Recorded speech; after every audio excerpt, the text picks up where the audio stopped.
Morning, everybody.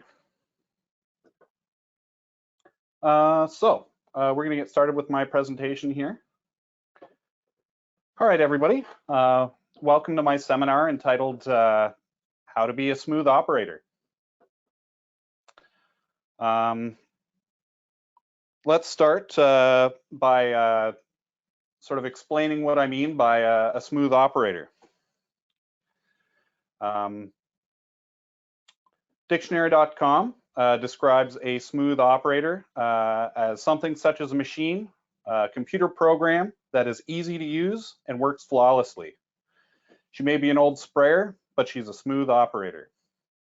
Second definition we're going to use today is someone who performs a task with great skill and grace.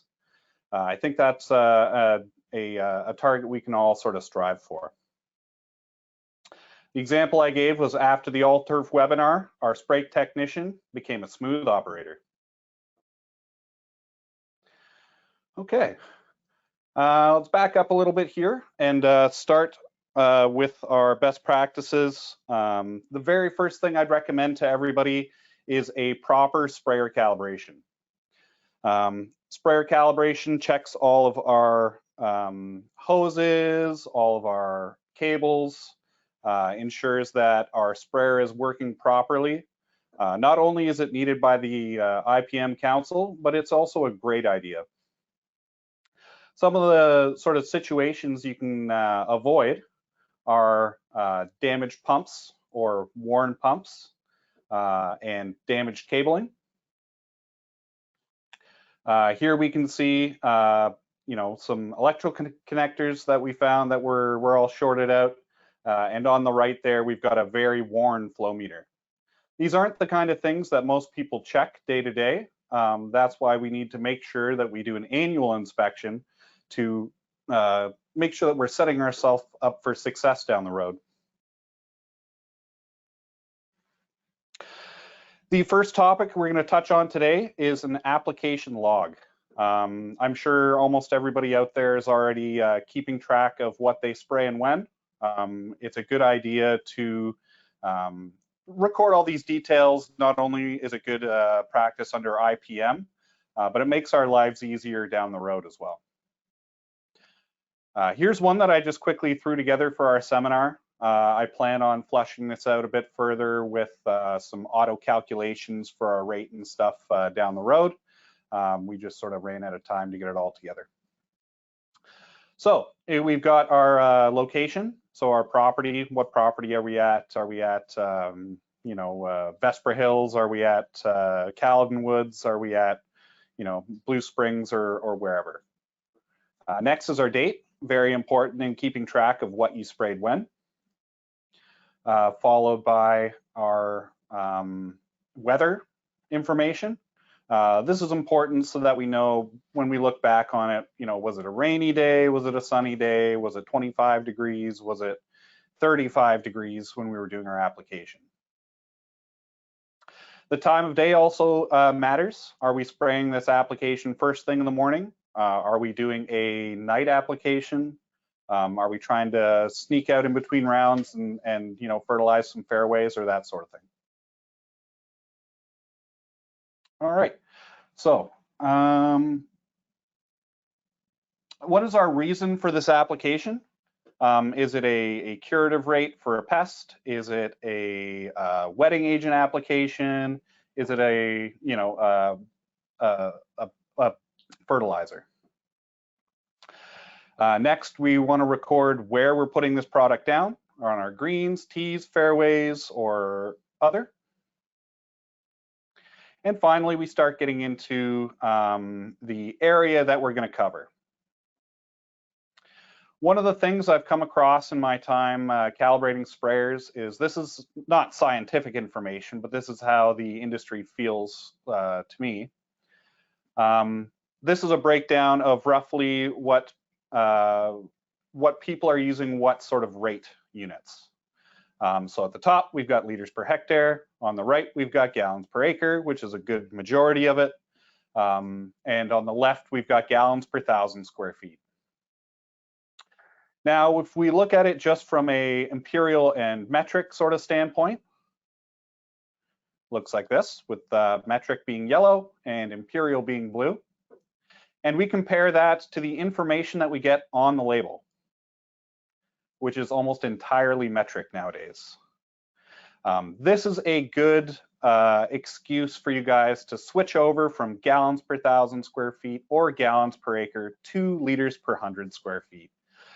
If you're training up a new spray tech, start them right at liters per 100 square liters per hectare, and that way the learning curve isn't so steep. Start them off with the units that are current and that everybody should be using, and you're setting them up for success down the road. So keep that in mind when we're doing our area calculations. Like I said, originally this form was going to have the ability to convert acres into 100 square meters and figure out all our rate. But just as an example, you can do all the math in this area provided.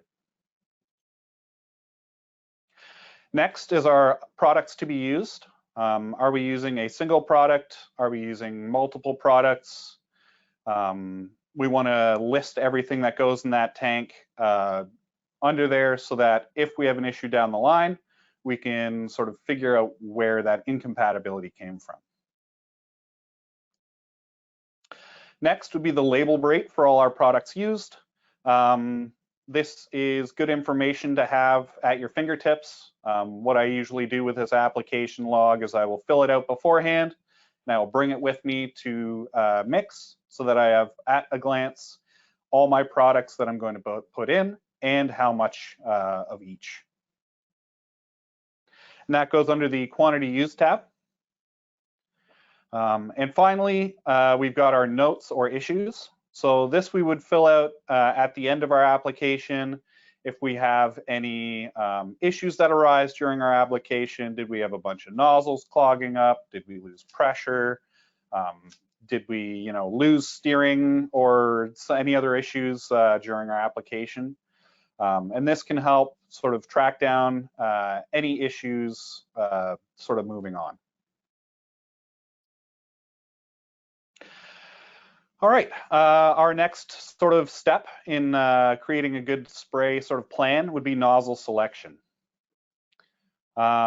This slide sort of illustrates what I've been talking about. I'm sure anybody who's seen some of my seminars before has seen this slide. These two pictures are at the exact same rate. On the left, we're using an air induction nozzle, and on the right, we're using what's called a deflect tip. Not very common in the turf industry, but you can see the amount of drift that's coming off of there. So we always want to choose a nozzle that minimizes our drift as best as possible. And we're going to go into a few different nozzle styles. We're just going to touch on them sort of briefly because I've got a lot to cover in this seminar today. First nozzle we're going to talk about is a XR nozzle. This is, if you want to think of nozzles like cars, this would be your 1960s Corvette. It is fine. There is absolutely nothing wrong with it. It does take a little bit more knowledge about how nozzles work to use these effectively. It is not an air induction nozzle, so drift is one of our concerns with this style. But it is, this one does work with pulse width modulation sprayers. Not all nozzles do. Here's a very brief look at the nozzle chart for the XR T-Jet. You'll notice that the pressure range only goes up to 60 PSI. That is because after 60 PSI, these nozzles produce a lot more drift. So their sort of pressure range that we want to use them in is fairly narrow. I would suggest using these nozzles if you are confident in your rates and your pressures, and if you're doing a let's say a foliar app.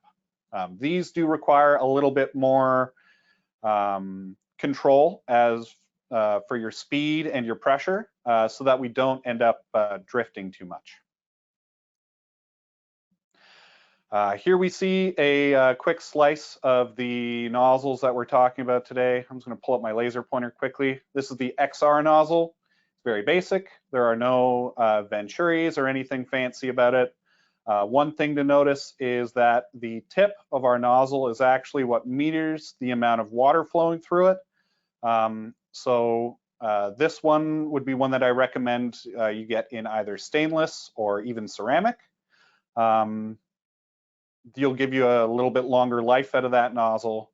Yeah. The next nozzle we're going to be talking about is an air induction nozzle. It's the most common nozzle that we have on sprayers. It's this gentleman here, the AI nozzle. As we can see, the water comes in through the top, goes through this little venturi, which actually introduces air into our water stream. So like you've got your tap at home, we've got a bunch of water with air trapped inside. And when that gets sprayed out, we end up with a droplet with an air bubble trapped inside. When that droplet hits our blade of grass, it pops and sort of splashes our product out, giving us the coverage that we want with a larger droplet size. Okay, moving on. These are the air induction cap nozzle. These are the most common nozzles that we see out in the world today. They are a great nozzle. They are, however, not approved for use with pulse width modulation systems because they can take half a second to a second to get that good stream and get that the air induction to actually happen. Here's a quick look at the nozzle chart for the air induction cap nozzle. As you can see, our pressure range is good right up to 100 PSI, and that's still with minimal drift. With an air induction nozzle, drift accounts for less than 1% of our output. With these nozzles, it's probably a bit less than that. Next nozzle we'll briefly touch on is an air induction turbo twin jet. It has all the benefits of the small droplet size that we get from a non-air induction nozzle with all the benefits of an air induction nozzle. So we have two streams of water. We get some three-dimensionality because one stream is slightly tilted forwards, one stream is slightly tilted backwards. So we get some good three-dimensionality out of our spray pattern. And because of the small droplet size, we get very good coverage as well. Similar to the AIC nozzle, we've got a nice broad pressure range with these nozzles, and we are still in the coarse range as far as droplet size goes, which is what we want. The coarser the droplet size, the less drift.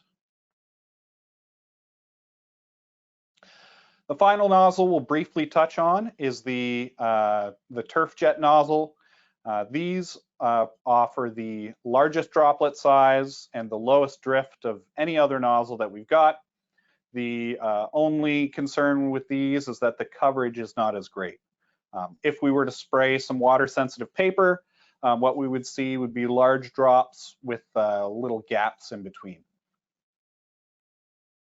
Here's a look at the sort of nozzle droplet size for this type of nozzle. As we can see, it is ultra coarse, or the largest droplet size that we have on our chart. And these are the perfect nozzle for anything that is soil targeted. So if we're talking about a fertilizer that is soil applied or a wetting agent, these are the nozzles you guys should be using.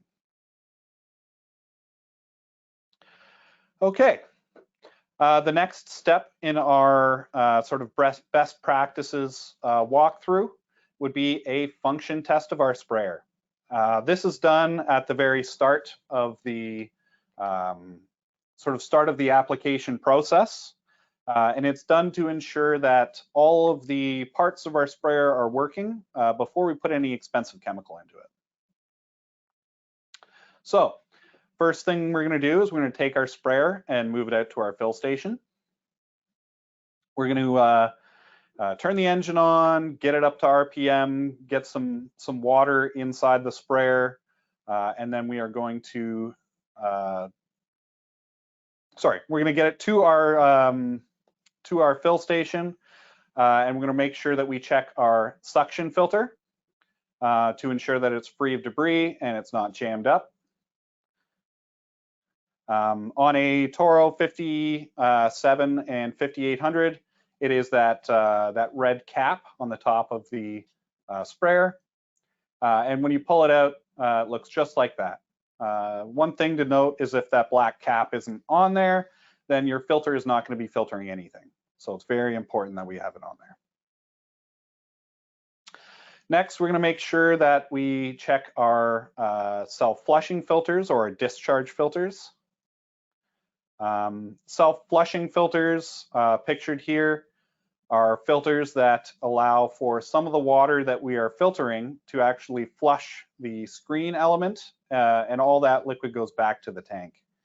What that allows us to do is to handle more products that would normally be caught by our filter. It allows them to get flushed back into the tank for a second chance at being dissolved and sprayed. On the left, we've got one on the source line for a water supply, and on the right, we've got its big brother on a mixing tank. You can tell self-flushing filters by usually by the red knob on the bottom of the filter. That allows us to adjust the amount of water that flows over the element and back to the tank. The next thing we want to decide on is tip strainers. I know what you guys are going to say. All they're good for is jamming up and making my life miserable. Well, with some proper care and attention, these will actually save your butt. The idea is that this, one, $1.25 filter will catch any particles that would come through and clog your, $10 or $12 nozzle. If they are treated well and cleaned as part of the cleanout procedure that we're going to talk about later on, you won't have any issues with them, and we're going to they'll save you down the road. They are installed right at the nozzle. If you notice how small the hole in that nozzle is, any little particle of anything coming through your sprayer is going to clog that up, or it's going to jam up your nozzle and give you a bad spray pattern. They are installed super easy. They just go right on top of the nozzle and get twisted into place. The next step in our pre-test procedure would be to test the pump. So we want to put some water in our tank, get our engine up to speed, and engage our pump. We're going to keep an eye on our pressure gauge while we do this and make sure that we're building pressure. One of the signs that a centrifugal pump is sort of wearing out is as they wear, their ability to purge any air out of them is reduced. That's when we install the air bleed line, which is that white tube coming out of the top of the pump there. And we just route that to back to the tank, giving us the ability to purge our pump of air and giving it the ability to pump properly by pulling any air out of it.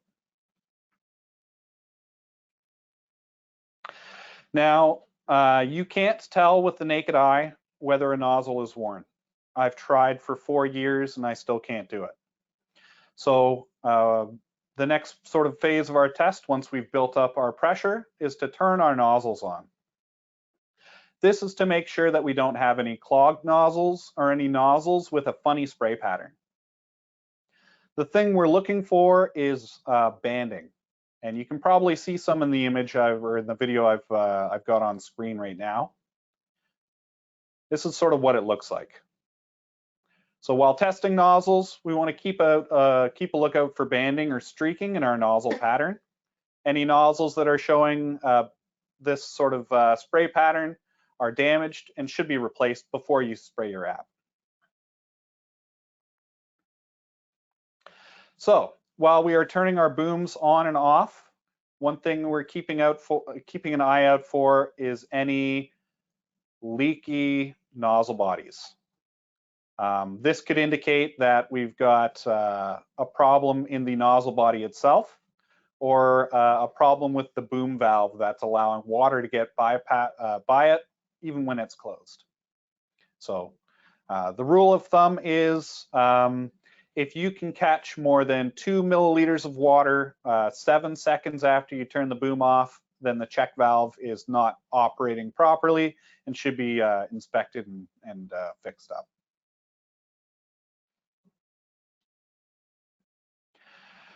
All right, so we've turned our sprayer on. We've checked that our pump is working. We've looked at our nozzles. One thing, the next step that we're going to go into is mixing and loading. This is the most dangerous step for any spray technician. This is where we come into contact with any of the concentrates that we're using. So it's very important that we use the proper PPE. Here we see a spray technician, full proper PPE. He's got the gloves on, full face respirator, waterproof boots, and a Tyvek suit. This would be what I would say is a minimum requirement for mixing. Some guys don't like the full face respirator. If that's the case, then I would definitely say wear some goggles. The ability for your skin and your eyes to absorb these chemicals is very great. So we want to protect any skin or any chance for us to get contaminated with any of our products. The next tip I'd like to give is about proper sort of spray room maintenance. I'm sure everyone's got a jug similar to this out in their spray shed that was once one thing and is now used for something else. Here we've got a Blaze-On jug that was used for water and then used for Roundup and then used for, I think that's ores in it right now. So don't do this. If you need to decant something from a barrel, use a calibration jug or anything but a Roundup / water / Blaze-On jug. The next tip I'd like to give you is about sort of solubilizing fertilizers. This right here is a picture of a melting pot. This is probably the greatest tool out there for melting soluble fertilizers in the tank. They're super easy to use, super quick to install, and all of our chemicals are going to get solubilized and melted down so that we're not ending up with anything in the tank that we don't want. The basket's perforated to prevent any stones from coming through or any other debris. Right here, we have a eductor. The difference between an eductor and an inductor is the eductor is after the pump, an inductor is before the pump. So if you've ever seen one of these strapped on the side of your sprayer, they are meant for mixing and loading of chemicals. And they make it so that you don't have to climb up and down on the sprayer all the time to get your chemical into the tank.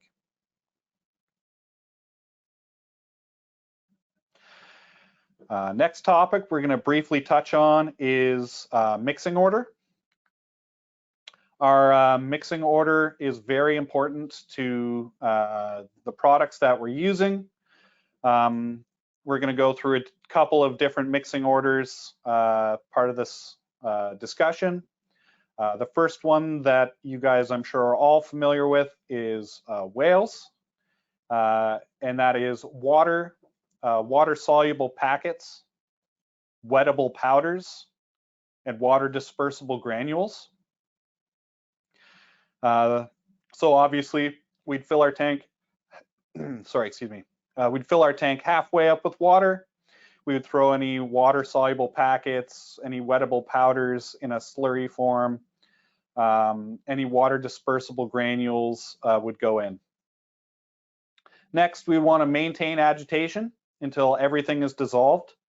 Even if you think all of your powders are dissolved, give it another couple of minutes of agitation. A lot of these products may look dissolved, but might not actually be. The L stands for our liquid flowables. These are SC and ES formulations, so that would be a soluble concentrate and a emulso solution. So a lot of our formulations would go in now. Most of our stuff would go in at this point. If we are using a emulsifiable concentrate, the one that pops to my mind is pyrite. You would put it in after any liquid flowables or that sort of thing. Finally, would be any solutions or any soluble liquids. Anything that is SN or SL would go in at the end. And then obviously after that, we would top up our tank with water and we would head out to our spray location. The new thinking or an alternate mixing order is apples. It's pretty straightforward. Agitate a half tank of water. All of our powders or all of our soluble powders would go in first. You'd mix them up. Afterwards, we would put in all our dry powders, our liquid flowables and suspensions. Finally, our emulsions, and then our solutions.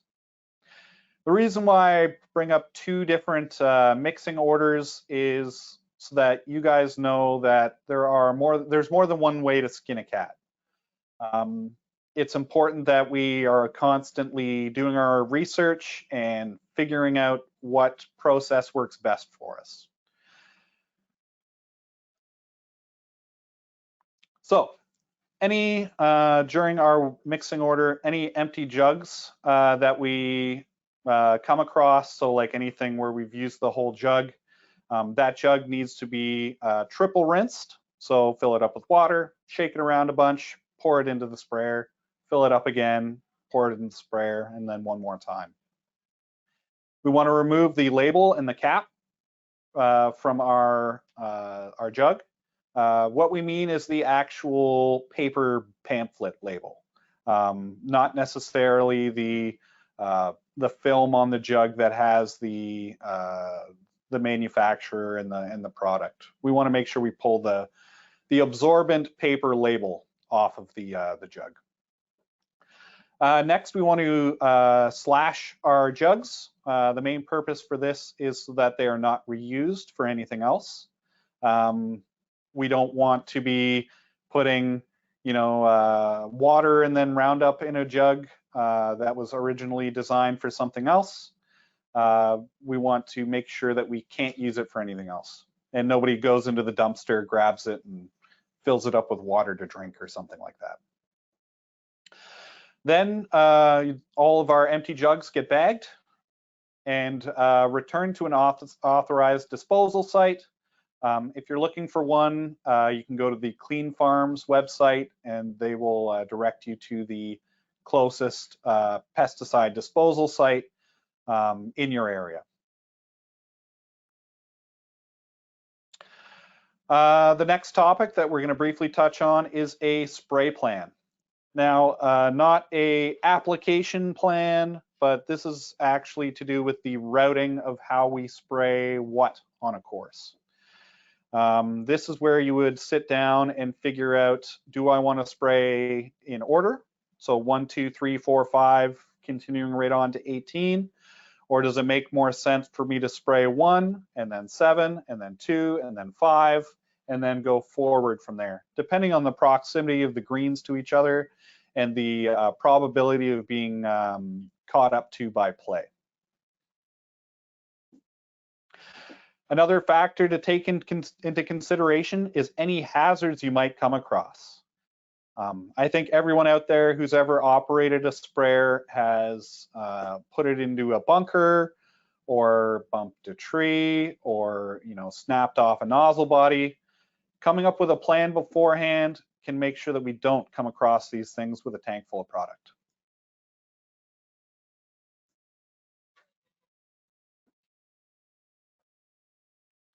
A spray plan lets us sort out the hows and whys of which direction we spray greens.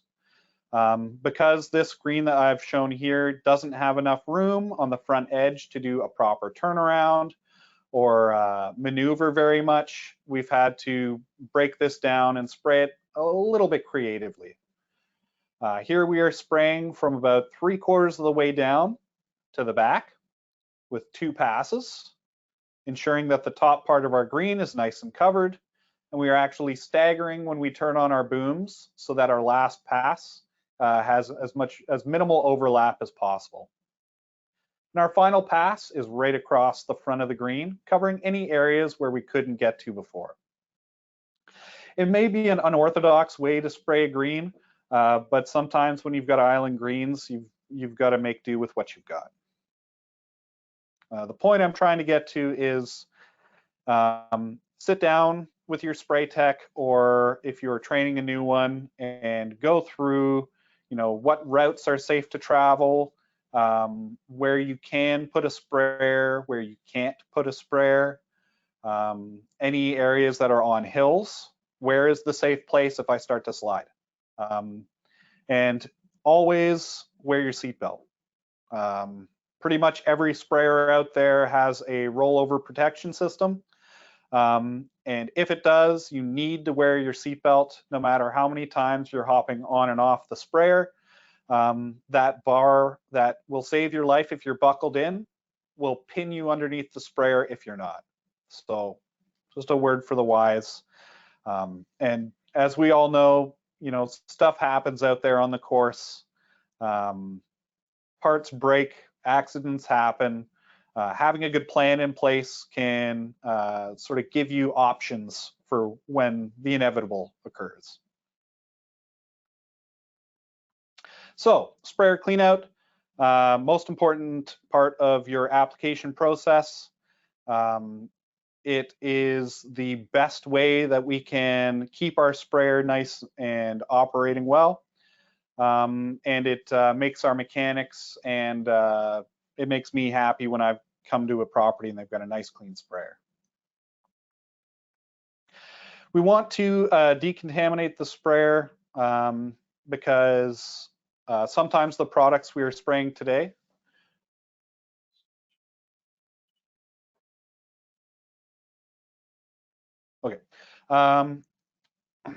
we want to decontaminate the sprayer because sometimes the products we're spraying today don't mix with the products we were spraying yesterday, and we can run into a tank incompatibility error issue. The other reason being we spray a lot of acids in the turf industry, and we don't want those acids sitting for days and inside our pump, causing premature wear. After our rinses, we will be left with less than 1% of 1% of 1% of our original product in the tank. That's why we use a triple rinse system. We're going to be setting ourselves up for success next time. And if we did have any tank mix issues, it will be evident on our filters when we go to clean them out.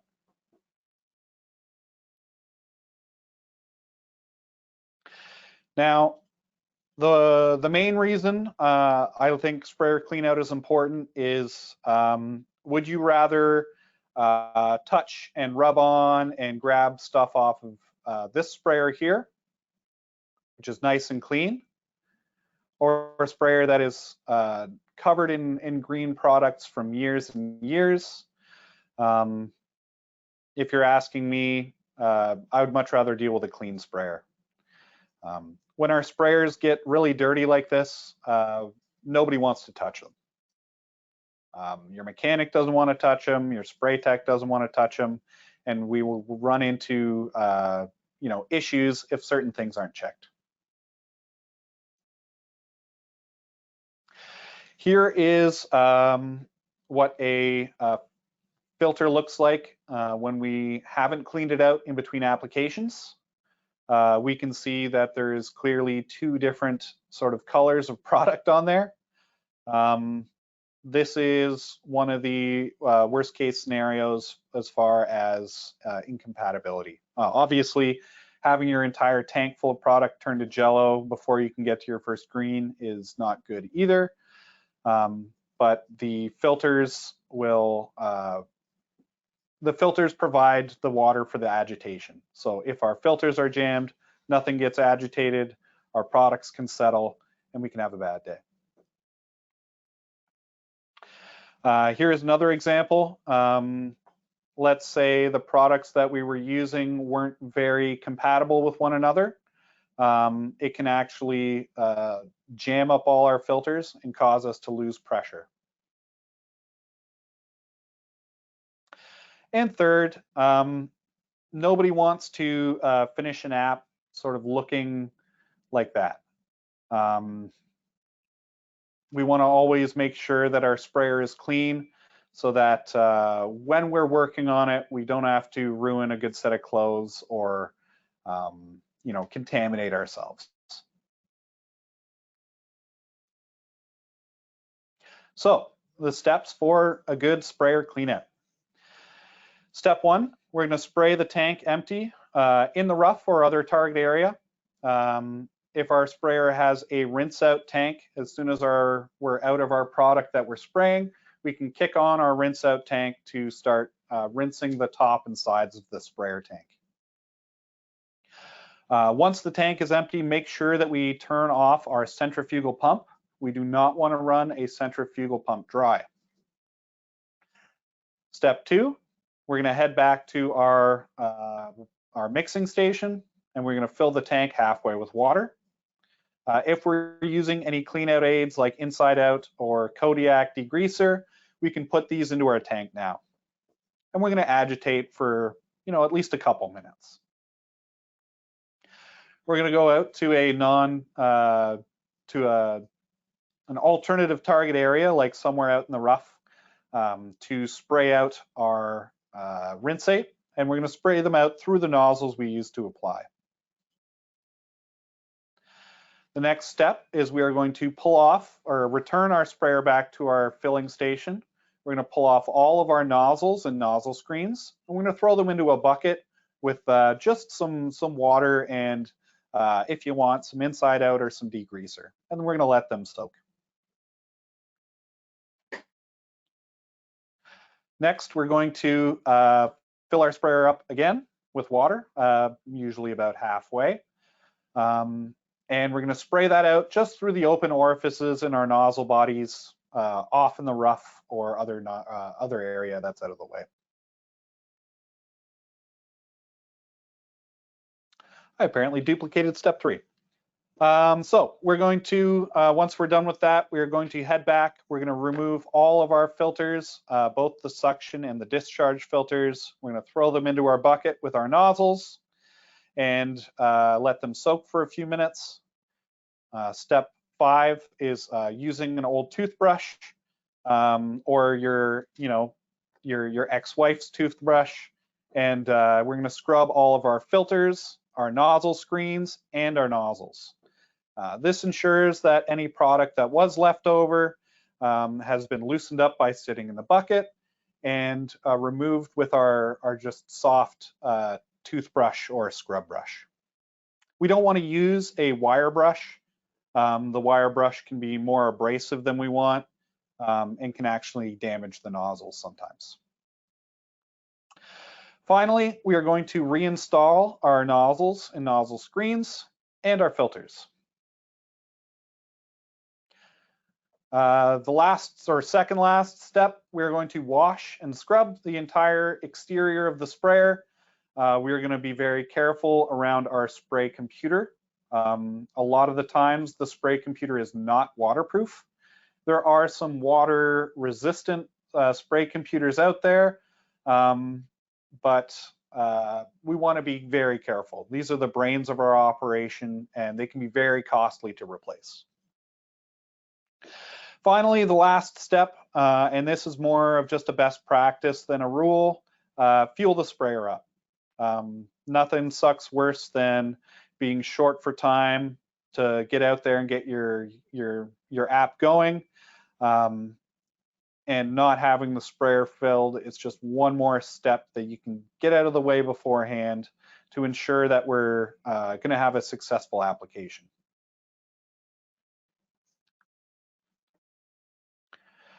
Okay, at this point, I'm done a good chunk of the best practices I came up with.